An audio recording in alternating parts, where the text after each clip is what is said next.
Breaking news చూస్తున్నాం. బంగారం వెండి ధరలు దూసుకుపోతున్నాయి. వెండి ధర తొలిసారి ఫ్యూచర్స్ ట్రేడింగ్లో 3 లక్షల మార్కు దాటింది. అంతర్జాతీయ మార్కెట్లో ఔన్సు ధర రికార్డు స్థాయిలో $94.35 పెరిగింది. గతేడాది డిసెంబర్ 31 నాటికి 2,35,000గా ఉంది. గత 15 రోజుల్లోనే 60,000కు పైగా పెరిగింది. హైదరాబాద్లో 24 క్యారెట్ల 10 గ్రాముల బంగారం ధర 1,45,000కు చేరింది. ఇటు 22 క్యారెట్ల 10 గ్రాముల బంగారం ధర 1,33,000కు పెరిగింది.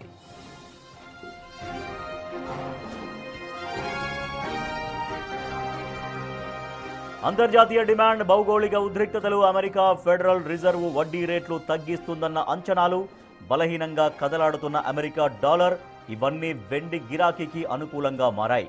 వివిధ దేశాల ఉత్పత్తులపై ట్రంప్ విధిస్తున్న సుంకాల కారణంగా అంతర్జాతీయంగా గందరగోళ పరిస్థితులున్నాయి. ఈ కారణాల వల్ల బంగారం, వెండి కొనుగోళ్లు పెరిగాయి. వెండికి ఇండస్ట్రియల్ డిమాండ్ కూడా పెరగడంతో దాని ధర ఆకాశాన్ని అంటుతోంది. సెమీ కండక్టర్, సోలార్, ఎలక్ట్రిక్ వాహన విభాగాల్లో వీటి వినియోగం పెరగడంతో వెండిపై పెట్టుబడులు పెరుగుతున్నాయి.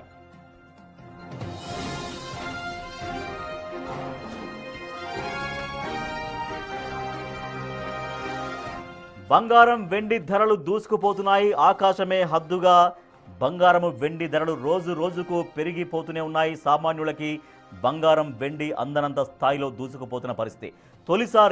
తొలిసారి ఫ్యూచర్స్ ట్రేడింగ్లో 3 లక్షల మార్క్ దాటింది సిల్వర్. అంతర్జాతీయ మార్కెట్లో ఔన్సు ధర రికార్డు స్థాయిలో $94.35 పెరిగింది. గత ఏడాది డిసెంబర్ 31 నాటికి వెండి ధర 2,35,000గా ఉంది. గత 15 రోజుల్లోనే ఏకంగా 60,000 ధర పెరిగింది. ఏకంగా ఇప్పుడు 3 లక్షల మార్కును చేరింది వెండి ధర కిలోకి. హైదరాబాద్లో ఒక బంగారం ధర చూస్తే 24 క్యారెట్ల 10 గ్రాముల బంగారం ధర అంటే తులం 1,45,000కు చేరింది. ఇటు 22 క్యారెట్ల బంగారం ధర తులం 10 గ్రాముల ధర 1,33,000కు చేరిన పరిస్థితి.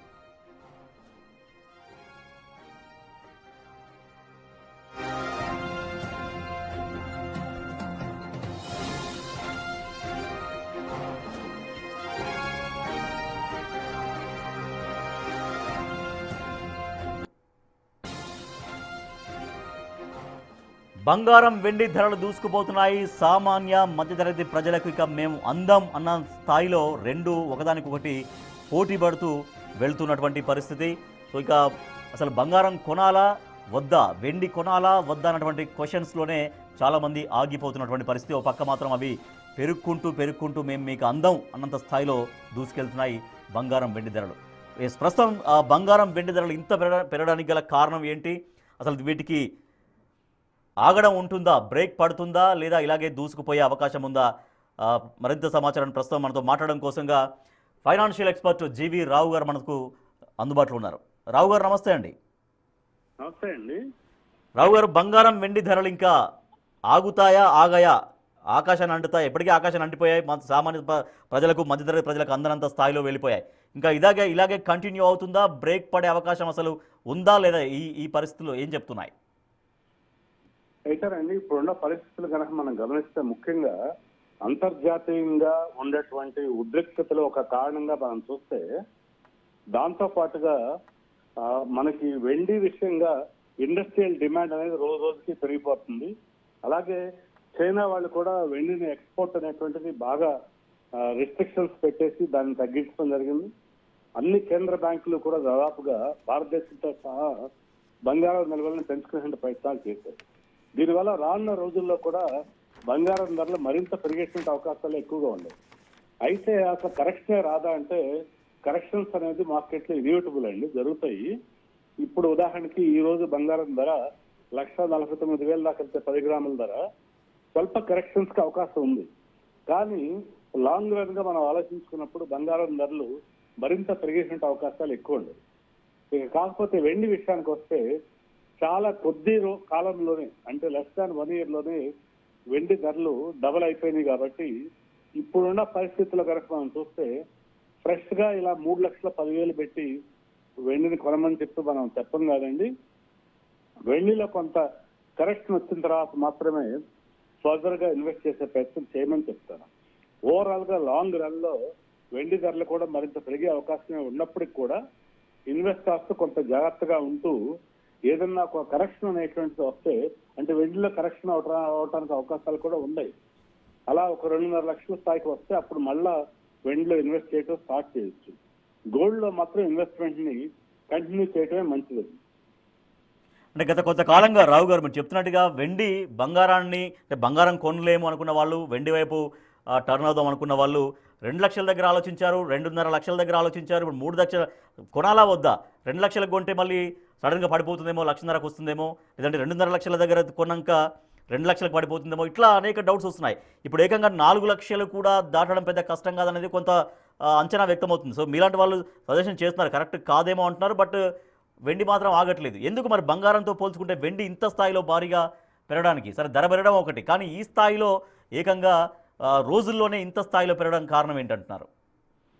అంటే కొంత షార్ట్ కవరింగ్ కూడా ఒక కారణం అండి. అంటే ఏమవుతుందంటే తగ్గుతుందిలే అని చెప్పేసి ముందే రేట్ ఎక్కువైందని షార్ట్ సెల్లింగ్ చేసిన వాళ్ళు ఉంటారు. ఆ షార్ట్ సెల్లింగ్ చేసిన వాళ్ళంతా షార్ట్ కవరింగ్ చేసుకోవటం వల్ల ట్రేడర్స్ భారీగా ఒక్కసారిగా ఒక్క రోజులోనే 8,000, 10,000 అలా పెరుగుతూ వచ్చింది. ఏ విధంగా ఒక్క రోజులోనే 10,000 పెరిగిందో అలాగే తగ్గేటప్పుడు కూడా వెండి విషయంలో ఒకే రోజు 10,000, 20,000 కూడా తగ్గేటువంటి అవకాశాలు కూడా ఉంటాయి.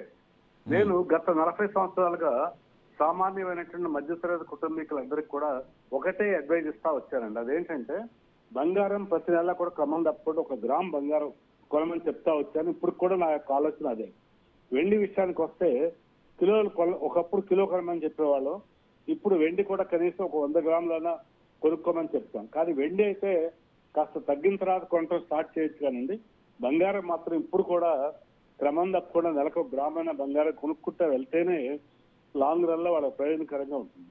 ఒకేసారి స్పెక్యులేషన్ కోసం అని చెప్పో, ట్రేడింగ్ కోసం అని చెప్పో కొనమని చెప్పను కానండి. బట్ మధ్యతరగతి కుటుంబీకులు ఎవరైనా సరే బంగారంలో మాత్రం నెలకు 1 గ్రామ్ పెట్టుబడి పెడతాం ఇప్పుడైనా కానీ స్టార్ట్ చేయటమే మంచిది. వెండిలోనే కొంత కరెక్షన్ వచ్చిన తర్వాత నెలకు ఒక 100 గ్రాములైనా కొనే ప్రయత్నం చేస్తే మంచిదండి. సో కరెక్షన్ వస్తే ఎంత రావచ్చు అండి? ఇప్పుడు 3 లక్షల దాకా టచ్ అయింది అంటే కరెక్షన్ కొద్దిగానే, అంటే ఒక 2-3 వేలల్లో ఉంటుందా? కొంచెం అప్ అండ్ డౌన్స్ ఏకంగా ఊహించనంత స్థాయిలో మళ్ళీ సడన్గా ఒక 50,000 పడిపోవడం, 60,000 పడిపోవడం అట్లా ఉంటుందండి? అంటే ఒకేసారి 50,000-60,000 పడకపోయినా సరేనండి, మన గనక ఏదైనా ఒకవేళ ఉక్రెయిన్ రష్యా వార్ గనక క్లోజ్ అయిపోయినా, ఏదైనా ఇంటర్నేషనల్ గా కొంచెం పీస్ ఎన్విరాన్మెంట్ ఏర్పడింది అనిపించిన, జియో పొలిటికల్ కండిషన్స్ లో కాస్త మార్పులు కనుక వస్తే అప్పుడు వెండి ధరలో కొంచెం ఎక్కువగానే తగ్గే అవకాశం ఉంది. అంటే ఇప్పుడు 3,10,000 ఒక 260, 270 స్థాయికి కూడా తగ్గేటువంటి అవకాశం ఉందండి వెండి అయితే. బంగారంలో మరీ అంత తగ్గుదల ఉండదండి. అది ఇప్పుడున్న 1.50 స్థాయి నుంచి 1.40 రావచ్చు తప్పితే బంగారం ధరలో ఎక్కువ మార్పు రాకపోవచ్చు. కానీ వెండిలో మాత్రం కొంత ఫాల్కి అయితే ఒక అవకాశం మాత్రం ఖచ్చితంగా ఉందండి. అంటే సిల్వర్ను ఇప్పుడు రేర్ ఎర్త్ మెటల్స్ జాబితాలో చేర్చడం వల్లనే వెండికి ఇంత ఇప్పుడు వచ్చిందా? దానికి రేటు లేకపోతే మొత్తం అందనంతా ఎత్తు పెరిగిపోవడం కారణం ఇదే అంటారా? ఆ కారణం కన్నా కూడానండి ప్రధానంగా ఏంటంటే ఇండస్ట్రియల్ డిమాండ్ ఎక్కువైపోవటము, తర్వాత ఏ దేశాల దగ్గర అయితే వెండి నిల్వలు ఉండి ఒకప్పుడు ఎక్స్పోర్ట్ చేసేవాళ్ళు వాళ్ళు కూడా ఆ యొక్క ఎక్స్పోర్ట్స్ ని తగ్గించేసి వెండి నిల్వలను ఇంకా పెంచుకుంటూ వెళ్తాము. దీంతో పాటుగా సోలార్ ప్యానల్స్ కి వీటికి కూడా వెండి యొక్క అవసరాలు ఇంకా ఎక్కువ అవడంతో ఓవరాల్ గా వెండి అనేటువంటిది కేవలం ఆభరణాల కోసం కాకుండా ఇండస్ట్రియల్ డిమాండ్ లో కూడా చాలా ఎక్కువ అవటం వల్లే వెండి యొక్క డిమాండ్ పెరిగింది. వీటికి తోడుగా ఈ యొక్క స్పెక్యులేటివ్ ట్రేడ్ కూడా ఎక్కువగా జరిగాయండి. దానివల్ల వెండికి మరింత డిమాండ్ పెరిగింది. ఈ డిమాండ్ అమాంతంగా ఏం తగ్గదండి. కాకపోతే ఏంటంటే ఈ షార్ట్ సెల్లింగ్లు ఇట్లా చేసినటువంటి వాళ్ళ యొక్క స్పెక్యులేషన్ కొంత తగ్గటానికి, అలాగే ఇంటర్నేషనల్ సిచ్యువేషన్ లో కొంత మార్పు వస్తేనే మనం కొంచెం డ్రాస్టిక్ ఫాల్ అనేది చూడగలుగుతాం. రైట్. ఫైనల్గా ఏం సూచిస్తారండి రావు గారు? ఇప్పుడు ఎందుకంటే ఒక 2.5 లక్షల వెండికి ఆ ధర వచ్చినప్పుడే చాలామంది కొందాం అనుకున్నారు, మళ్ళీ వెనక్కి తగ్గారు. ఇప్పుడు ఆ ధర 3 లక్షలు దాటిందంటే అరే అప్పుడు కొంటే బాగుండేది అనేటువంటి ఒక ఫీలింగ్లో ఇప్పుడు చాలామంది కనిపిస్తున్నారు. సో ఇప్పుడు ఫైనల్గా మీరు ఏం చెప్తారు? ఇప్పుడు కొంత అట్లా ఇన్వెస్ట్ చేద్దాం అనుకునే వాళ్ళకి ఎగ్జాక్ట్గా ఏం చెప్పగలుగుతారు రావు గారు? ఎవరైనా సరే నేనేమని చెప్తానంటే ఇన్వెస్టర్ ఎప్పుడు కూడా మనం ఖచ్చితంగా ఇదే ప్రైస్ కరెక్ట్ ప్రైస్ లేకపోతే ఇంత ఖచ్చితంగా తగ్గుతుందని ఎగ్జాక్ట్ గా ప్రెడిక్ట్ చేయలేం. కాబట్టి ఒక 100 రూపాయలు పెట్టుబడి పెట్టాలనుకునే వాళ్ళు ఒక 10 రూపాయల పెట్టుబడితో స్టార్ట్ చేసి తగ్గినప్పుడల్లా మరి కొంత యాడ్ చేసుకుంటూ వెళ్ళాలండి. అట్లా చేయకపోతే ఎప్పటికప్పుడు ఉండవాళ్ళ ఆ రోజు అమ్ముకుంటే పోయేది తగ్గింది అని అనుకోవటం, లేకపోతే అసలు కొన్న వాళ్ళ ఇంకా ఇంకా పెరిగిపోయింది ఆ రోజు కొనలేక బాధపడటం ఉంటూ ఉంటుంది. దీనికి పరిష్కారం ఏంటంటే మనం కొందాం అనుకున్న దానిలో కనీసం ఒక 10% అయినా కానీ కొట్టు వెళ్తామేనండి. ఇంకా తగ్గినప్పుడు మరి కాస్త యాడ్ చేసుకుంటూ ఉండొచ్చు. అంతేగాని అమాంతం ఎంతో ఫాలో అయితే అప్పుడే కొందాం అనుకుంటే అసలు ఎప్పటికీ కొనలేని పరిస్థితి రావచ్చు. ఇంకోటి ఏంటంటే పిల్లల పెళ్లిళ్ళ కోసం కానీ దేనికైనా కానీ కొంత బంగారం వెండి యొక్క అవసరం ప్రతి కుటుంబంలో ఉంటుంది కదండి. దాన్ని దృష్టిలో ఉంచుకుని స్లోగా పెట్టుబడి పెడతాం మొదలు పెట్టుకోవటం మంచిది. ఓకే. సో అంటే ఇప్పుడు రాబోయే రోజుల్లో ఏం పెరిగినా తగ్గినా అంటే కరెక్షన్స్ కొంతవరకే ఉండొచ్చేమో. ఇంత స్థాయిలో పెరగకపోవచ్చు అంటున్నారా? పెరిగినా కూడా స్వల్పంగా పెరుగుకుంటూ వెళ్ళడమా, లేదంటే తగ్గినా స్వల్పంగా తగ్గుకుంటూ రావడం ఒకటైతే బంగారం పైన షేర్స్లో ఇన్వెస్ట్ చేయొచ్చు అనేది కూడా ఒక ప్రశ్న అండి. ఏమండి, బంగారంలో పెట్టుబడులు మాత్రం కొనసాగించడం మంచిదండి. గోల్డ్ రేట్లు అయితే పెరుగుతూనే ఉండే అవకాశాలు ఉన్నాయండి. అది తగ్గే అవకాశాలు చాలా తక్కువగా ఉన్నాయి. అంటే గోల్డ్ ప్రైస్ ఇప్పుడు ఉన్న 148 నుంచి ఒక ఏడాది కాలంలో 2 లక్షలు కూడా చేరినా కూడా మనం ఆశ్చర్యపోవక్కర్లేదు. పరిస్థితులు అంత అనుకూలంగా ఉన్నాయి ఆ విధంగా. అందుకని చెప్పి బంగారం విషయంలో ఇప్పటికే పెట్టిన పెట్టుబడులను కొనసాగించడం మంచిది. అలాగే కొత్త పెట్టుబడులు పెట్టాలనే వాళ్ళ స్లోగా వెళ్ళమని చెప్తానండి. సిల్వర్ లో కూడా ఒకేసారి 3 లక్షల నుంచి 2 లక్షలకు రాదండి సిల్వర్. కొంత తగ్గినప్పుడు అలా 10,000 20,000 తగ్గగానే మనం పెట్టుబడి కొద్దిగా పెట్టుకోవటం మొదలు పెడితేనే ఓవరాల్ గా మన ఇంటికి కొంత సిల్వర్ బంగారం వస్తుంది. కానీ డాస్టిక్ గా ఫాలో అయినప్పుడే కొందాం అనుకుంటే ఆ పరిస్థితులు రాకపోవచ్చు. Okay, right. Thank you so much GV Rao గారు.